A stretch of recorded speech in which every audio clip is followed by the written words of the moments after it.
आज मैं आपसे शेयर कर रही हूँ सुपर हेल्दी और टेस्टी ड्राई फ्रूट और गोंद के लड्डू, जिसमें हम किसी भी किस्म की कोई चाशनी नहीं बनाएंगे। यानी कि ना तो इसमें गुड़ का इस्तेमाल करेंगे और ना ही चीनी का, और ना ही देसी शक्कर या मिश्री वगैरह का इस्तेमाल करेंगे। और यकीन जानिए, ये लड्डू इतने मजेदार बनकर तैयार होते हैं कि बड़े तो शौक से खाएंगे ही, इन्हें बच्चे भी बहुत शौक से खाएंगे।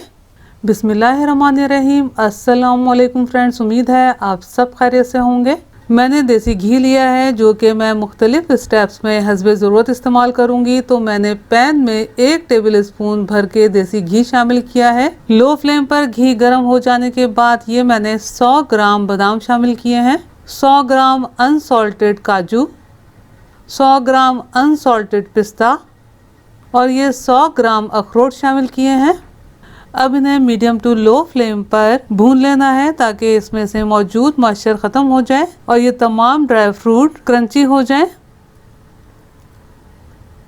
आप देख सकते हैं कि ड्राई फ्रूट का कलर चेंज नहीं हुआ, लेकिन ये मुकम्मल तौर पर क्रंची हो गए हैं। तो मैंने ये ड्राई फ्रूट 2 से 3 minute medium to low flame पर भूने हैं। आप इनमें से कोई ड्राई फ्रूट स्किप भी कर सकते हैं और अपनी मर्जी के हिसाब से कम या ज्यादा भी कर सकते हैं, लेकिन टोटल ड्राई फ्रूट का वजन 400 ग्राम ही रखिएगा। जैसा कि मैंने अखरोट 100 ग्राम शामिल किए हैं, तो आप 200 ग्राम शामिल कर लीजिए और बाकी ड्राई फ्रूट को उसी हिसाब से कम कर लीजिए। इसी तरह से आप कोई और ड्राई फ्रूट भी कम या ज्यादा कर सकते हैं। तकरीबन हाफ टेबल स्पून घी शामिल किया है। घी गर्म हो जाने के बाद ये मैंने 50 ग्राम पंपकिन सीड्स शामिल किए हैं, 50 ग्राम मेलन सीड्स शामिल किए हैं और ये 50 ग्राम सनफ्लावर सीड्स। इन सीड्स को 2 से 3 मिनट लो फ्लेम पर भूनना है। आप ये सीड्स भी अपनी मर्जी से कम या ज़्यादा शामिल कर सकते हैं। अगर चाहें तो इनमें से कोई सीड आप स्किप भी कर सकते हैं। लो फ्लेम पर तमाम बीजों को भून लिया है। अब इन्हें एक बोल में निकाल लेते हैं। पैन में मैंने सिर्फ 1/4 टेबल स्पून घी शामिल किया है। मैंने 100 ग्राम ड्राई कोकोनट लिया है, जिसे मैंने कद्दूकश की बारीक वाली जाली से कद्दूकश कर लिया है। आप चाहें तो डेसिकेटेड कोकोनट यानी कि नारियल का बुरादा भी इस्तेमाल कर सकते हैं। अगर आप फ्रेश नारियल कद्दूकश किया हुआ इस्तेमाल कर रहे हैं तो फिर आपको उसे ज्यादा देर भूनना पड़ेगा ताकि उसमें से तमाम मॉइस्चर खत्म हो जाए, क्योंकि अगर मॉइस्चर बाकी रह गया तो जो लड्डू हम बनाएंगे वो लॉन्ग लास्टिंग नहीं होंगे, यानी कि ज्यादा दिन तक स्टोर नहीं किए जा सकेंगे। ये नारियल भी भून गया है। अब इसे भी एक बोल में ट्रांसफर कर लेते हैं। 1 टेबल स्पून घी मैंने पैन में शामिल किया है। ये मैंने 100 ग्राम गोंद ली है, जिसमें से आधी मैं पैन में शामिल करके गोंद को मुकम्मल तौर पर फूल जाने तक भून लूंगी। गोंद जब हम बाजार से लाते हैं तो थोड़े बड़े पीसेस में होती है, तो गोंद को मैंने हावन दस्ते में छोटे पीसेस में तोड़ लिया था। आप देख सकते हैं कि मीडियम टू लो फ्लेम पर कितनी जल्दी से ये गोंद फूल गई है। अब इसे एक बोल में निकाल लेना है और बाकी गोंद भी इसी प्रोसेस से भून लेंगे।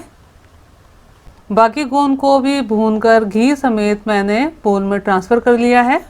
मैं इन ड्राई फ्रूट को चॉपर में चॉप कर रही हूँ। अगर आप चाहें तो छुरी की मदद से भी चॉप कर सकते हैं, या मेरी तरह अपनी आसानी के लिए चॉपर का इस्तेमाल कर सकते हैं।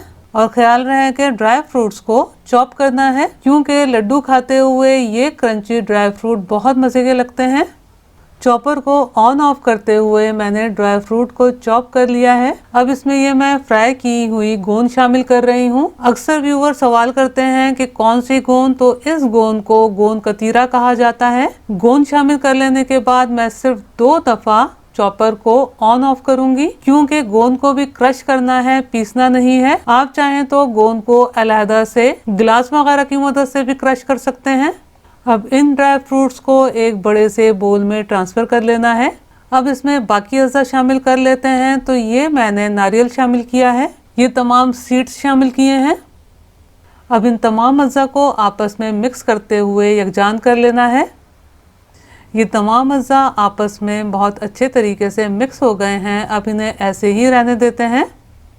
ड्राई फ्रूट्स और गोंद के लड्डू बनाने के लिए आप इन दोनों में से किसी भी खजूर का इस्तेमाल कर सकते हैं, लेकिन दोनों खजूरों का इस्तेमाल करने का तरीका अलग होगा। तो मैं ये वाले खजूर इस्तेमाल कर रही हूँ, यानी कि काले खजूर, जिन्हें कुरमा डेट्स कहा जाता है, जो कि बहुत सॉफ्ट होते हैं। ये लाल वाले खजूर थोड़े सख्त होते हैं। तो इन्हें इस्तेमाल करने का तरीका मैं आपको बाद में बताऊंगी, ताकि आपको ठीक से समझ में आ सके। वैसे तो ये खजूर बॉक्स में पैक आते हैं, लेकिन फिर भी किचन टॉवल की मदद से खजूरों को मसलते हुए साफ कर लेते हैं, ताकि इसमें अगर कोई डस्ट वगैरह हो तो वो बिल्कुल निकल जाए, क्योंकि इन खजूरों को हमने धोना नहीं है, इसी तरह इस्तेमाल करना है। ये खजूर मैंने 600 ग्राम लिए हैं। अब इन तमाम खजूरों को इसी तरीके से मैं किचन टॉवल की मदद से मसलते हुए साफ कर लूंगी। अब इन तमाम खजूरों को डीसीड कर लेना है, यानी कि इसमें से गुठलियों को निकाल लेना है। खजूरों में से तमाम गुठलियों को निकाल लिया है। ये खजूर बहुत ज़्यादा नरम होती हैं, इसलिए मैं इन खजूरों को हाथ की मदद से मैश कर रही हूँ। आप बगैर पानी डाले चॉपर या ग्राइंडर में भी इन्हें मैश कर सकते हैं, लेकिन ख्याल रहे कि पानी का इस्तेमाल बिल्कुल भी नहीं करना। खजूरों को मैश कर लेने के बाद ये खजूरों का पेस्ट बनकर तैयार है। तकरीबन 1 टेबल स्पून घी पैन में शामिल किया है। घी गर्म हो जाने के बाद ये खजूर का पेस्ट पैन में शामिल करना है। अब इन खजूरों के पेस्ट को तकरीबन 4 से 5 minute medium to low flame पर भून लेना है, ताकि इसमें मौजूद तमाम मॉइस्चर खत्म हो जाए और खजूर के लड्डू लंबे अरसे तक इस्तेमाल किए जा सकें, यानी कि खराब ना हो। अगर आप लाल वाली खजूरों का इस्तेमाल करते हैं तो आपको 3 से 4 टेबल स्पून पानी ऐड करके लाल खजूरों का पेस्ट बनाना पड़ेगा, और फिर लाल खजूरों के पेस्ट को ज्यादा देर भूनना पड़ेगा, ताकि उनमें से तमाम मॉइस्चर खत्म हो जाए। क्योंकि अगर खजूर के पेस्ट में पानी रह गया तो क्या होगा, खजूर के लड्डू लॉन्ग लास्टिंग नहीं होंगे, यानी कि उनकी शेल्फ लाइफ कम हो जाएगी और जल्दी खराब हो जाएंगे।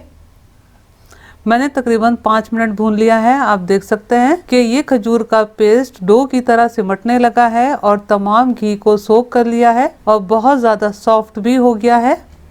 खजूर के पेस्ट को ड्राई फ्रूट में ऐड कर देना है। इस वक्त ये पेस्ट बहुत ज्यादा गर्म है, इसलिए मैं स्पैचुला की मदद से ड्राई फ्रूट को खजूर के पेस्ट में कोट कर रही हूँ। और आपने गरम गरम खजूर के पेस्ट में ही ड्राई फ्रूट को मिक्स करना है, क्योंकि खजूर का पेस्ट ठंडा हो गया तो सख्त हो जाएगा और ड्राई फ्रूट खजूर के पेस्ट के साथ मिक्स नहीं हो पाएंगे। काफी हद तक खजूर का पेस्ट और ड्राई फ्रूट यकजान हो गए हैं और खजूर का पेस्ट भी काफी हद तक ठंडा हो गया है। अब मैं हाथ की मदद से मिक्स कर रही हूँ। लड्डू का मिक्सचर तैयार होते ही आपने नीम गरम में ही लड्डू तैयार करने हैं। आप इस तरह अंदाजे से भी छोटे साइज के लड्डू तैयार कर सकते हैं, या फिर मेजरिंग कप का सबसे छोटा कप 1/8 कप का भी इस्तेमाल कर सकते हैं, या मेरी तरह आइसक्रीम स्कूप का सबसे छोटे साइज का स्कूप इस्तेमाल कर सकते हैं। इस तरह लड्डू भी बराबर साइज के तैयार होंगे। ये बहुत ज्यादा हेल्दी लड्डू हैं, जिन्हें आप एनर्जी बूस्टर भी कह सकते हैं। तो ये लड्डू आप छोटे साइज के ही तैयार कीजिएगा, ताकि हमारे घर के बच्चे, बुजुर्ग और बड़े सब आसानी से खा सकें। आप इन लड्डुओं को सर्दी के मौसम में एयर टाइट, साफ सुथरे ड्राई कंटेनर या जार में ट्रांसफर करके 2 से 3 महीने रूम टेम्परेचर पर स्टोर कर सकते हैं। आप ये 1 से 2 लड्डू सुबह नाश्ते में या शाम की चाय के साथ ले सकते हैं। और बच्चों को तो ये लड्डू सर्दी हो या गर्मी रोजाना 1 लड्डू एनर्जी बूस्टर के तौर पर दीजिए। आप ये मेरी रेसिपी जरूर ट्राई कीजिएगा और मुझे कमेंट्स करके जरूर बताइएगा कि आपको मेरी ये रेसिपी कैसी लगी। अगर रेसिपी पसंद आई हो तो लाइक कीजिए, अपने दोस्त अहबाब में शेयर कीजिए और चैनल को सब्सक्राइब करना और बेल बटन को क्लिक करना बिल्कुल भी मत भूलिएगा। अल्लाह हम सब का दस्तरख्वान हलाल रिस्क से वसी तर फरमाए, आमीन। मुझे भी अपनी दुआओं में याद रखिएगा। अपना बहुत ख्याल रखिएगा। अगली रेसिपी की वीडियो तक के लिए अल्लाह हाफिज।